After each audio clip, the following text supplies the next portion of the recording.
各位好，欢迎来到27玩家，我是大宇。跟两个朋友聊起了索尼将要推出的这个 ZV-E10的第二代，那我觉得我作为 ZV-E1的用户，那我特别想要聊几句我对于这个 ZV-E10的二代我有什么期待？那首先这个 ZV-E10这个系列我把这个镜头拿掉，这个镜头稍微有点大这个机器还真的是非常的小巧。就是我觉得它的主要的卖点就是在于它的小巧，那如果它要是不小巧的话，那其实它的意义就不大了。所以我觉得索尼不一定会给它更换 FZ100的电池 ，ZV-E1上这款现在索尼都已经开始用这个电池，就6700也开始用我觉得它不一定会升级这个电池。但是我又觉得这个 CMOS 肯定会升级成6700的那块，可以拍个 4K 60的10比特422。肯定要升级这套东西的话，我又觉得 FW 废物50这个电池可能会挺不住。所以我不知道索尼会不会推出新的电池型号，比如说这个废物50的增量版，这个我并不知道。但是我觉得索尼不太会换成 FZ100这块电池，因为 FZ100这块电池可能会导致它的这个核心卖点变差。这个小机身这个我特别的喜欢如果要拿掉这个麦克风盖就可以看到这个机器真的当然我这个 ZV-E1装了兔笼，所以也不太好比，但是确实是比这个 ZV-E1要小很多这个拿在手里感觉差了很多。所以我觉得我更喜欢这种 APS-C 的这种感觉，而一代最大的问题就是 1080P 的画质差， 4K 有果冻。在新的芯片、新的 CMOS 的加持下，这一点改变了，它操控差这些反正都能忍。你调上索尼的这种 APS-C 相机就没有操控太好的这是6300，是我2016年买的，这个 ZV-E10是大概2021年的。那这两个机器相隔了5年，但是感光芯片其实是一模一样的，拍照的效果都是一样的。那么我觉得肯定价格是要比6700低很多嘛，可能低个3000块起吧，最起码的低个3、4千块，从6700上面要怎么下刀法呢？我觉得索尼首先这个取景器不用说了是吧，操控波轮机身改为塑料我觉得有一点可能性，有可能它会取消机械快门。因为 ZV-E10的一代还是有机械快门的，就用这个芯片的相机它就没有不带机械快门的，它这个快门其实没有变过。你看大家听一下这个6300的快门声音是一模一样的。这个 ZV-E1当然是没有快门的。那我觉得既然是一个从6700来的这样的一个相机，那6700又是一套新的芯片，那它完全可以取消机械快门。听一下这个 ZV-E1的电子快门，所以我觉得这个 ZV-E10的二代很有可能取消机械快门其实也无所谓，因为买这个机器的人肯定也不是看重拍照嘛。这个机顶的麦克风其实我觉得是无所谓的，因为机身麦克风这个东西就没有效果太好的，包括 ZV-E10 也包括这个 ZV-E1他们的机顶麦都不怎么好用如果大家想要录的话，我真的觉得说就买一个索尼的这种枪麦现在也很便宜，可能1000多一点吧，1000多块钱这个真的就很大的解决问题。当然你用这种无线麦也是可以的。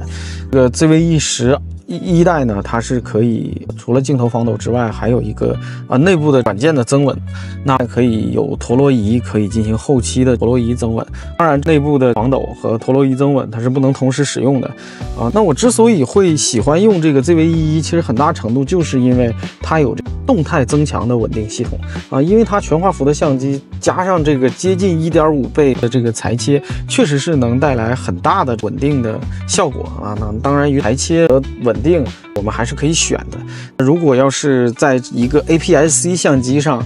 加入这一套稳定系统，那显然不太现实，因为倍率已经来到了它现在的软件增稳 ZV-E10的软件增稳已经来到了 1.2， 其实画面已经浪费了很多了。那我觉得以 APS-C 的进光量和成像素质来说已经不太合适了。我希望二代能加入5轴防抖，但是我估计我这个希望是会落空的，因为只要它和6700的差价达到4000块钱因为6700发售价格是1万块吧，9000多嘛那如果它的发售价格是在5000多的话，那我相信这个功能是不会加入的。那索尼的 APS-C 相机，如果不是旗舰款的话，很难会有5轴防抖的这个功能。那我觉得这个就很郁闷哈。如果它的定价达到7000块，我相信可能会有这个功能，但是我又觉得好像不太可能。那如果还是软件增稳的话，那我觉得这个机器的硬伤等于说并没有解决嘛，所以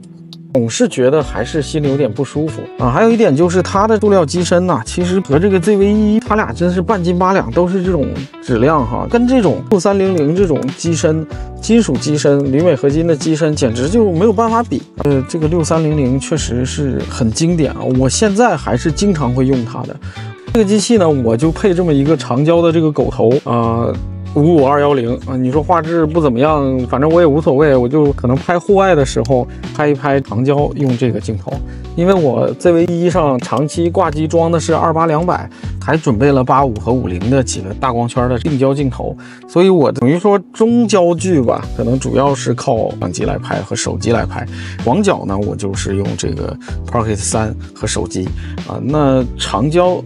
当然，广角我也用索尼的这个1018，这是很多年前的一个索尼的广角镜头啊。我觉得这个镜头其实还是值得推荐一下的，因为这个镜头在14这个焦距下，大概是能覆盖全画幅的相场的啊。但是当然它的边缘画质会差很多哈，而且畸变什么的也都比较厉害啊。但是拍视频如果是运动当中把它装在这个 ZV-E10上拍的话，反正用 APS-C 模式开动态增强防抖也还是可以应用的。所以我对于这个2代的盼望就是，我希望它不要阉割机械快门，我还希望它能有5轴防抖。其实我就是希望它是一个减配版的6700，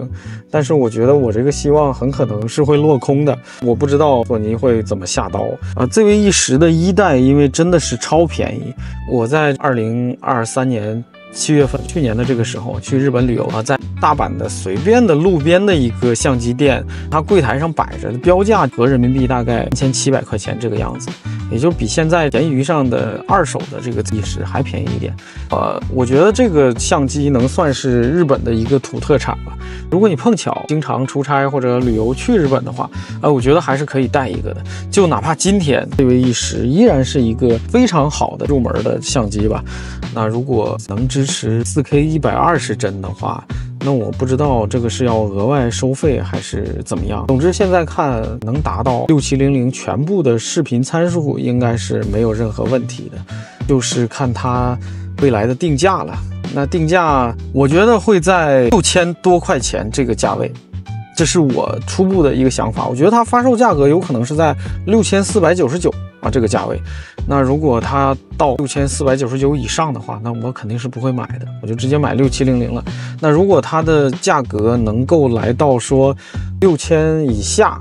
那肯定是音箱相机哈，就比上一代只贵个1000块钱啊，就达到5000大几百的话，那还真的是非常的香。所以只要它的价格在6000以下，我相信一定是会被卖爆的啊。那如果它的价格是在6000以上呢，可能相对来说没有那么火爆。但是现在 APS-C 相机市场啊，我们是没有办法分析的，因为最终你肯定会走向全画幅，只要你研究这个东西，就最终会走向全画幅。特别是像我们这种直男 ZV-E10这样的相机啊，特别是如果它的客户定位成女性，它不是还要出一个新的套头嘛？那我觉得它很有可能用这种白色机身定位是那种女性的，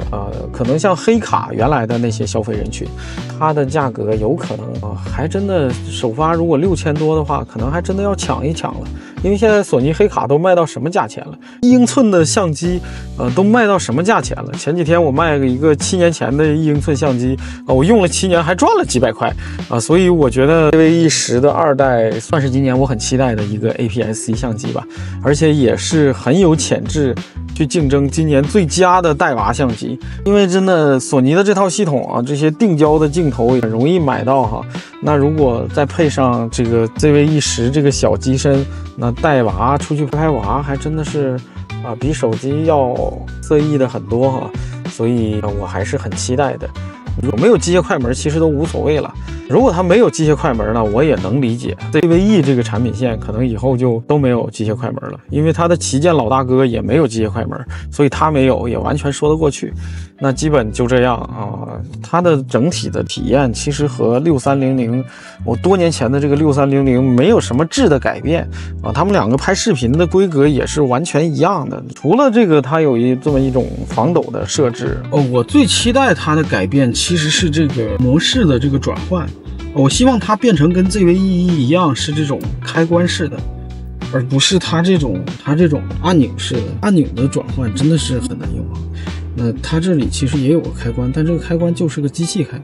我希望就它们两个都变成机械的。这个机械开关其实你完全可以挪动到别的地方，哪怕这个机械开关机你给我改成电子开关机，这里改成模式转换，我都觉得非常的合理。这就是 ZV-E10我最吐槽它的地方啊。当然这个拨杆也非常的不好用哈啊，但是 ZV-E1也是这种拨杆，所以这个拨杆非常的不好用啊。在装这种电动变焦镜头的时候，大家看这个电动变焦镜头，它在镜头上这个推杆是有一定行程的，也就是说它是线性的，你推多少它是速度是有改变的，是会线性的改变的。但是如果你用这个拨杆，这个拨杆它就相当于一个开关，它只有一个往前往后的这种信号，它就以你事先设定的那个速度来向前或者向后，所以它没有一个线性的，不像这个 F-30和这个 F-3上面是那种线性的推杆。